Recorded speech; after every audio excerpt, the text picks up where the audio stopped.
Anayasası olmayan tek cumhuriyet, Şiiristan'a hepiniz hoş geldiniz. Bu hafta da sizlerle çok önemli bir şairimizin izini süreceğiz. İlhan Berk onun için gemilerin binde bir uğradığı, insan ayağının binde bir bastığı adalara benzer, diyor.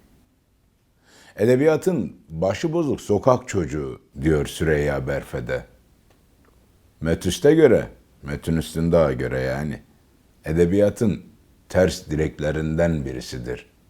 Hırçın ve huysuz şairdir o. İster doğruyla bağlantısı içinde kavransın, isterse kavranmasın. Şiir, imgelerin sanatıdır. Belirti ve görüntülerle ilgilidir.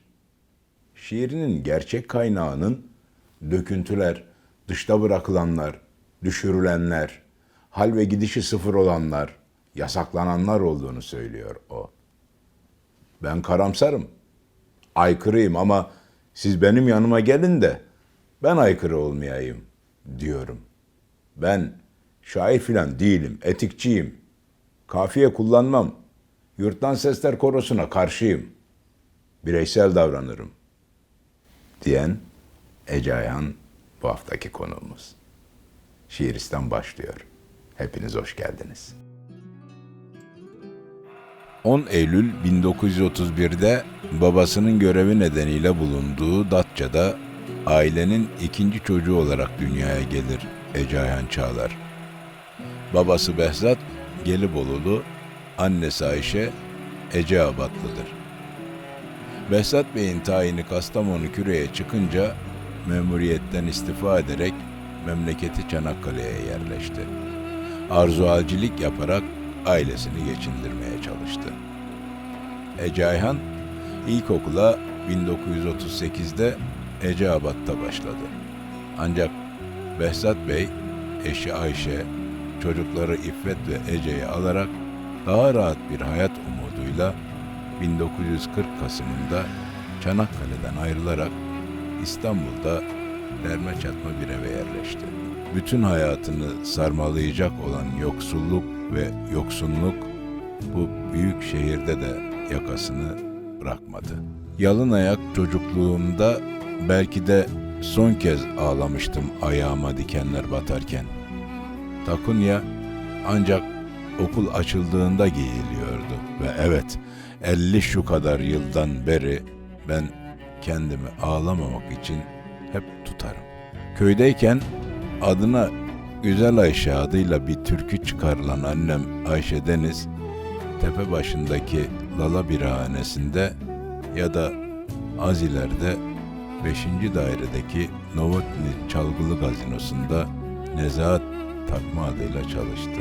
İlk öğrenimini Karagümrük Atik Ali'de 19. İlkokulda, orta öğrenimini Zeyrek Ortaokulu'nda, lise ise Taksim Lisesi'nde tamamlar.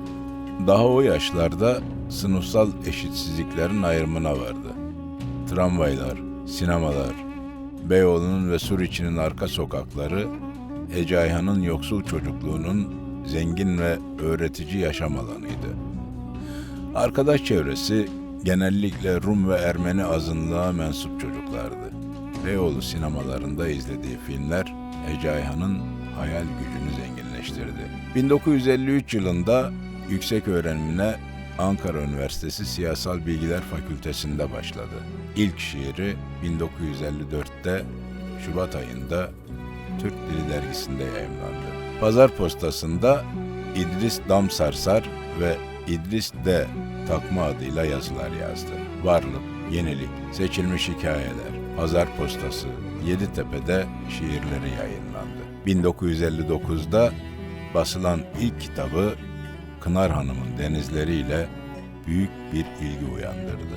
Kendine özgü dil, çağrışım ve göndermelerle şiirleri merakla beklenen bir genç şair olarak yer buldu kendine edebiyat dünyasında. 1959 yılında üniversiteden mezun olur. Aslında bürokrasi onun uzak durduğu bir alan. bütün ömrünü devlet ve otorite kavramlarını sorgulamaya ve en sivil şiiri bulmaya adayan Ece Ayan, biraz da maddi zorunluluklar gereğiyle kaymakam olur. Hakkında açılan bir soruşturmadan dolayı da 1966 yılında kaymakamlık görevi sonlanır. 6 yıl kaymakamlık yaptım ve ayrıldım. Sonra da İstanbul'a geldim. Hayır, bir daha kaymakamlık yapmayı hiç düşünmedim. Zaten arızalı bir şey. Benim niyetim falan yoktu aslında, diyor o günlerini anlatırken. 1968'de eşini kaybeden Ece Ayhan, 5 yaşındaki Ege'nin küçük olması ve ekonomik durumunun hiçbir zaman düzelmemesi gibi nedenlerden dolayı çocuğunun bakımını eşinin ailesine bırakmak zorunda kalır. Ardından da soluk alıp verdiğimi gerçekten duyduğum tek kent dediği İstanbul'a yerleşir.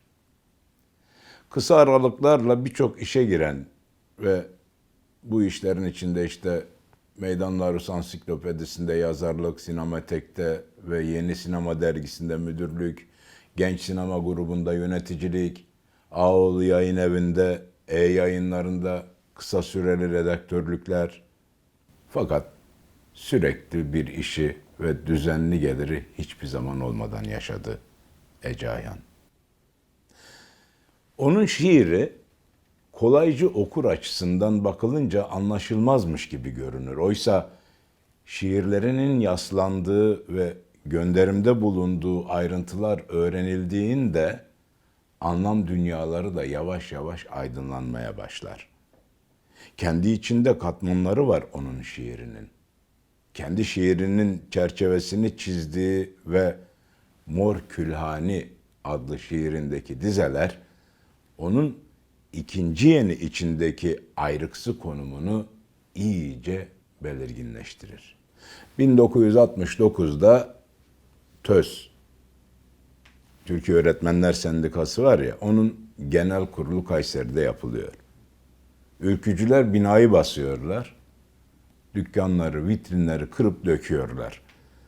Zavallı atlar. Esans da satar, kitap da, defter de. Ne yapsın? Taşra böyledir biraz. Oradan bir zavallı kadın geçiyor. Konsumatris.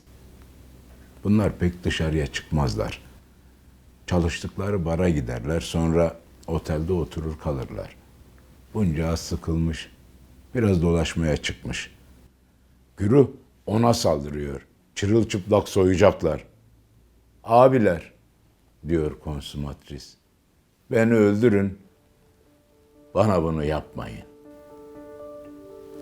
Ece Ayhan'ın Mor Külhani şiirindeki abiler buradan gelir. Bakalım.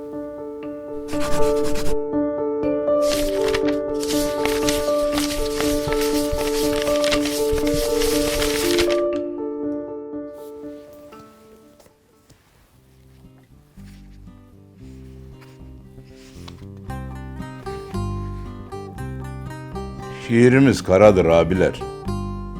Kendi kendine çalan bir davul zurna sesini duyunca kendi kendine güreşmeye başlayan taşınır mal helalarında Karakamu'nun dar pantolonlu kostak delikanlıların şiiridir.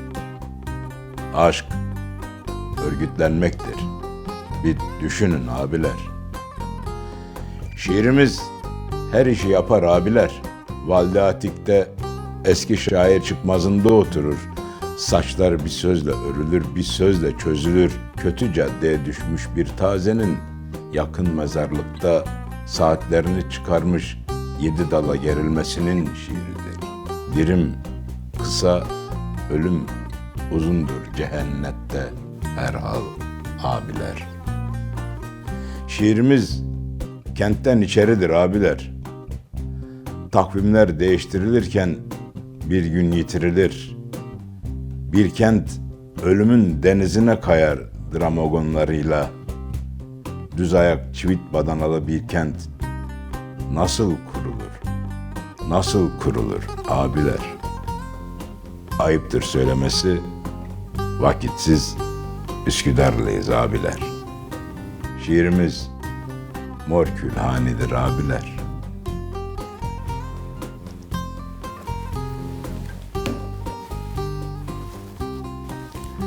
Diyor Ece Ayhan.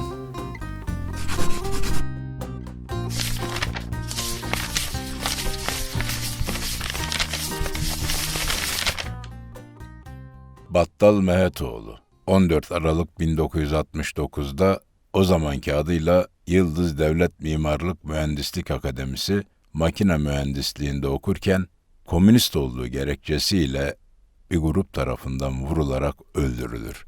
Babası at arabacısıdır. Kürt olan anası Battal öldüğünde sırtındaki çarşafı çıkararak cenazede bir konuşma yapmıştır. Hepiniz benim çocuğumsunuz. Ama şunu bilin ki benim oğlumun katili kazan kafalı başbakandır. Er veya geç bunun hesabını verecektir.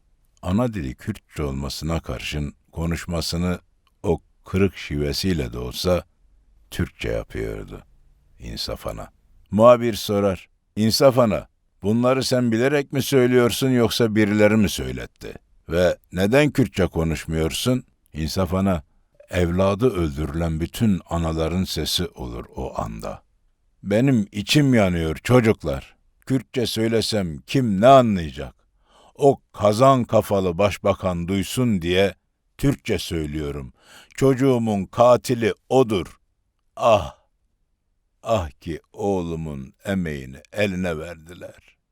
Gencecik yaşında şair dostu Nilgün Marmara'nın cenaze töreninde Ece Ayhan, Nilgün Marmara'nın annesinin yanına sokulup tuhaf bir soru sorar. Nilgün'ün okul numarası kaçtı? Annesi yanıtlar. 128. Nilgün Marmara'yı çok seven Ece Ayhan için gerçek bir yıkım olan bu intihar, ölümsüz bir dizeye dönüşür. İşte Meçhul Öğrenci Anıtı şiirinde bu iki hüzünlü hikayeyi kendi üslubunda bir araya getirerek anlatmıştır bize. Aldırma 128. Can Yücel'le komşuyum. Birdenbire kalp krizi zannettim. Meğer beynimde tümör varmış. Bunun üzerine Yaşar Kemal ve Can Yücel açıyor telefonu İsviçre'ye Gazi Yaşargil'e. Hemen gönderin diyor Gazi Yaşargil. Yıl 1974. Ben 43 yaşındayım. Kendimi İsviçre'de buluyorum. Ünlü beyin cerrahı Gazi Yaşargil gerçekleştirdiği ameliyatla tümör ölümcül olmaktan çıkıyor Ece Ayhan için.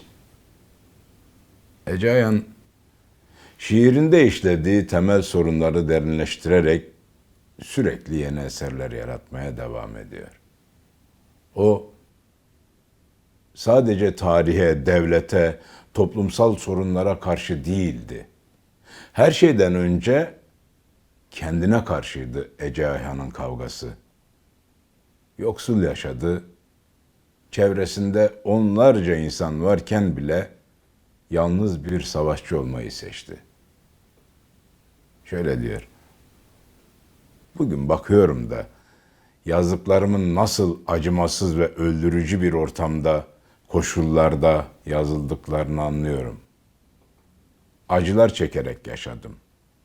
Yaşıyordum da, acılar çekerek görüyordum. Görüyordum da. Kimi zaman zihnimle, kimi zaman gözümle, kimi zaman her ikisiyle birden.